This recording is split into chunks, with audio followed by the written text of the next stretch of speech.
మీ మోకాల నొప్పులకు ఎటువంటి సర్జరీ లేకుండా ఎపియాన్ పెయిన్ క్లినిక్ అందిస్తున్న అత్యాధునిక చికిత్స. నాన్ వెజిటేరియన్ లో certain thing, for example fish అనుకోండి, అది ఎగ్ అనుకోండి, these are less associated with fatty liver. To some extent chicken, but red meat again we do against it. So non-vegetarian manchidi kaadu, vegetarian manchidi kaadu. Depends on the item. Inkoti egg lo kuda people ki wrong concept. Egg white అయితే తింటున్నామండి, yolk అది తప్పదు. ఎందుకంటే egg yolk లో 2 important components are there. One is called choline. Choline అనే substance. Choline అనేది prevents fatty liver. ఓహో, choline. So దానికే we advise egg yolk మంచిది, తప్పుగా అంటే అప్ టు 4 eggs పర్వాలేదు. బియాండ్ 4 eggs అంటే ఎగ్ యోక్ తినకూడదు, అప్ టు 4 eggs తినొచ్చు ఒకటి. రెండోది ఎగ్ యోక్ లో there is substance which protects the muscles. అంటే మన ఏజ్ అవుతాయి మజిల్స్ వేస్ట్ అయిపోతుంటాయి. సార్కోపీనియా అంటాం. Sarcopenia is not good. మనం exercise helps to muscle building. Sarcopenia రాకూడదు అంటే కొంతవరకు ఎగ్ యోక్ మంచిది చాలా.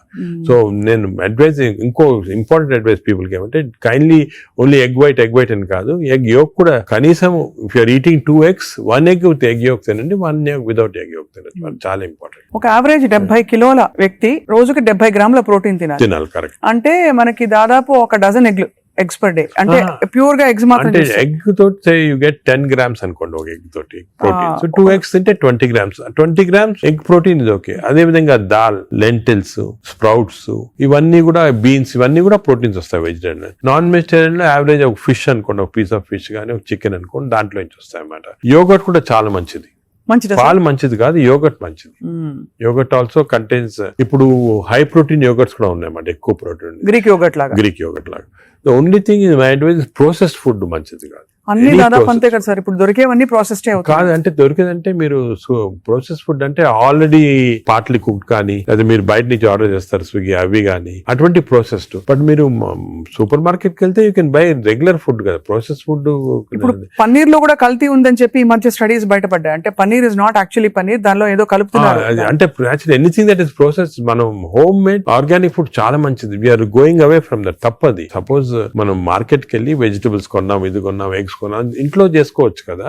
ఆ సేమ్ థింగ్ మీ ప్యాకేజ్ దాంట్లో తీసుకున్నాం అనుకోండి, ప్యాక్డ్ ఫుడ్ లో ఈ నూడిల్స్ కానీ, వర్స్ట్ నూడిల్స్ దాంట్లో కార్బ్స్ ఎక్కువ ఉంటాయి, ప్రాసెస్డ్. ఈ ప్రాసెస్ ఫుడ్ లో ఏమంటే అల్ట్రా ప్రాసెస్డ్ అంటాం. Now in western countries they are called ultra process people. అంటే ఉట్టి అదే తింటారు మన అల్ట్రా. ఎప్పుడు అంటే ఇంట్లో కుక్ చేసుకోరు చాలా మంది, ఇంట్లో కుక్ చేసుకోరు. సో అల్ట్రా ప్రాసెస్ ఫుడ్ వల్ల ఏమొస్తుందంటే, in addition to that high carbs, high sodium ఎక్కువ ఉంటుంది అల్ట్రా ప్రాసెస్ ఫుడ్ లో. సో బీపీ అది. Second important thing ultra preservatives, అదే విధంగా కలరింగ్ ఏజెంట్స్ ఇవన్నీ ఉంటాయి. దీని వల్ల ఏమవుతుందంటే ఫుడ్ టేస్ట్ బాగుంటుంది చాలా. It contains this tasty thing. ఈ టేస్ట్ వల్ల once you tend to eat more, number 1. Number 2, ఈ ప్రాసెస్ ఫుడ్ వల్ల గట్ మైక్రోబయామ్ అన్ని చెడిపోయి బ్యాడ్ మైక్రోబయామ్ వచ్చి అది లివర్ కి ఎఫెక్ట్ అవుతుంది. ఈ మైక్రోబయామ్, ఇంకో విషయం, microbiome produces alcohol in the intestines. Bad microbiome మనం డ్రింక్ చేయాల్సిన అవసరం లేదు. ఈ బ్యాడ్ మైక్రోబయామ్ మనం కాన్స్టెంట్ గా ఆల్కహాల్ ప్రొడ్యూస్ చేసి ఆ ఆల్కహాల్ డైరెక్ట్ గా లివర్ కి వెళ్ళిపోతుంది. మనం డ్రింక్ చేయకుండా మనకి ఆల్కహాలిక్ లివర్ డిసీజ్. దాని ఎఫెక్ట్ మనకేం తెలియదు కానీ డైరెక్ట్ గా ఇంటెస్టైన్ నుంచి లివర్ కి వెళ్ళిపోతుంది. లివర్ స్మాల్ క్వాంటిటీ 10 ml వచ్చినా కూడా లివర్ డ్యామేజ్ అవుతా ఉంటుంది కదా. ఈ ప్రాసెస్ ఫుడ్ వల్ల అది ప్రాబ్లం. సో ప్రాసెస్ ఫుడ్స్ అయితే ఇంకా కామన్ గా ఐఎమ్ టోటలీ అగైన్స్. ఇన్ఫాక్ట్ మనం పిల్లలకి అన్ఫార్చునేట్లీ అలవాటు అయిపోతుంది. కుకీస్, నూడిల్స్, బర్గర్స్ ఇవన్నీ కూడా అలవాటు అయిపోయి, చిప్స్ ఆల్సో వెరీ బ్యాడ్. ఇంత అడ్వర్టైజ్మెంట్స్ చూస్తుంటాం. చిల్డ్రన్ కి అలవాటు అయిపోయి మేము దానికి చిల్డ్రన్ లో we're now seeing very incidence of fatty liver disease. పిల్లల్లో 20-30%, 40% నెఫ్లెట్ చిల్డ్రన్ లో ఫ్యాటీ లివర్ డిసీజ్ వస్తుంది. అక్కడి నుంచే స్టార్ట్ అయిపోతా ఉంది. It is going to become more and more danger. సొసైటీకి స్కూల్స్ లో కూడా అవేర్నెస్ ప్రోగ్రామ్స్ పెట్టాలి. స్కూల్స్ ఎగ్జాక్ట్లీ మీరు చెప్పినట్టు నేను I'm making a plea, government కానీ స్కూల్స్ లో అవేర్నెస్ ప్రోగ్రామ్. మనకి అంతా కూడా మన food habits has to come from school stage. Schools లోనే వీళ్ళకి ఈ టీచింగ్ పెడితే children are very intelligent, they will observe what we say. వాళ్ళకి చెప్పండి ఇది మంచిది కాదు. బట్ స్కూల్ క్యాంటీనే, స్కూల్ పక్కన ఉన్నదే ఫాస్ట్ ఫుడ్స్ అమ్ముతా ఉంటే ఇంకా అదేం చేస్తాం వాళ్ళు natural. So that is wrong. We should ban fast foods in schools and school surroundings compulsory. This is the most dangerous thing. మనకి ఎపిడమిక్ అయిపోతుంది. We're not realizing it's going to become very dangerous. చిన్నప్పటి నుంచే మనం healthy eating habits inculcate చేయాలి. చాలా important. Sir ఒకసారి gut health బాగా దెబ్బతినేసింది ఫర్ వేరియస్ రీజన్స్, బయట తిని లేకపోతే స్ట్రెస్ఫుల్ హ్యాబిట్స్ వల్ల, దాన్ని కరెక్ట్ చేయాలంటే ఎక్కడి నుంచి స్టార్ట్ చేయాలి? మనం ఇప్పుడు suppose somebody even 60 years 70 years లో కూడా మనం గట్ హెల్త్ రిస్టోర్ చేసుకోవచ్చు. ఎలా రిస్టోర్ చేయాలి సార్? ఏం చేయాలి? అదే ఫస్ట్ ఏమో food, it has to be organic food correct గా. అంటే అనేది ఏమంటే ఈ ఫాస్ట్ ఫుడ్స్, ప్రాసెస్ ఫుడ్స్ అన్ని ఆపే సింపుల్ ఫుడ్ మన ఇంట్లో, for example millets, fresh vegetables, దాని తర్వాత సర్టన్ టైప్స్ ఆఫ్ ఫ్రూట్స్ లో కూడా బెర్రీస్ అనుకోండి, 3 B's అని ఉన్నాయమ్మా. బెర్రీస్ ఒకటి, వెజిటేరియన్ లో బ్రోకలీ ఒకటి, బీట్రూట్ ఒకటి, 3 B's are very important. Berries daily ఒక కప్ ఆఫ్ బెర్రీస్ తింటే that itself will restore health. Great sir. Blueberry, berries, broccoli, beetroot, 3 B's అంటాం. ఆ 3 B's are very good food habits లో. Yogurt, మంచి yogurt తింటాం, healthy yogurt తింటాము. దాని తర్వాత నట్స్ లో కూడా అన్ని నట్స్ మంచిది కాదు. అది నట్స్ లో బెస్ట్ ఈజ్ వాల్నట్స్. అదే విధంగా సెకండ్ ఈజ్ ఆల్మండ్స్. ఇవి 2 ఆర్ గుడ్. పిస్తా అంత మంచిది కాదు, హై ఫ్యాట్ కదా సార్. హై ఫ్యాట్ పిస్తా. సేమ్ థింగ్ క్యాష్యూస్ కూడా సేమ్. అందులో నేతిలో వేయించి ప్రోటీన్ తిన్నాం అనుకుంటారు అనుకోండి, అది again you're taking back. So అవి ఫ్రైడ్ క్యాష్యూస్ అవన్నీ కూడా అవాయిడ్ చేయాల్సింది. ఇలాగా హెల్తీ ఫుడ్ తోటి we can make lot of difference. Plus non vegetarian fish is very good. Fish తినే వాళ్ళకి ఫిష్ మంచిది. ఫిష్ కూడా అన్ఫార్చునేట్లీ ఈ మధ్యన కొంచెం ప్లాస్టిక్స్ వచ్చేస్తున్నాయి ఫిష్ లో. ఈ సీ లో ప్లాస్టిక్స్ వేసి రివర్స్ లో వాళ్ళకి మైక్రో ప్లాస్టిక్స్. ఈ microplastics and other future thing we have to concentrate as a society. Pollution, processed food, microplastics, these are called the 3 evils.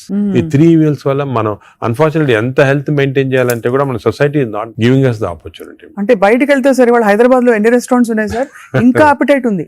రాత్రి 11:30కి వెళ్తే కూడా ఇంకా బజింగ్. అసలు అందరూ ఎంత తింటున్నారు అంటే నేను రెస్టారెంట్స్ లో హెల్తీ ఫుడ్ కుక్ చేస్తే వాడడం మంచిదే, కానీ షార్ట్ కట్స్ తీసుకొని కుకింగ్ ఆయిల్ మళ్ళా యూస్ చేయటము, అదే విధంగా ప్రాసెస్ ఫుడ్ దాంట్లో యూస్ చేయటము, కలరింగ్ ఏజెంట్స్ యూస్ చేయటం, అది చేస్తే they are not very good. ఇప్పుడు తండూరి చికెన్ అని బాగా మంచి రెడ్ కలర్ వేస్తారు madam. That is not again good. It's bad for health.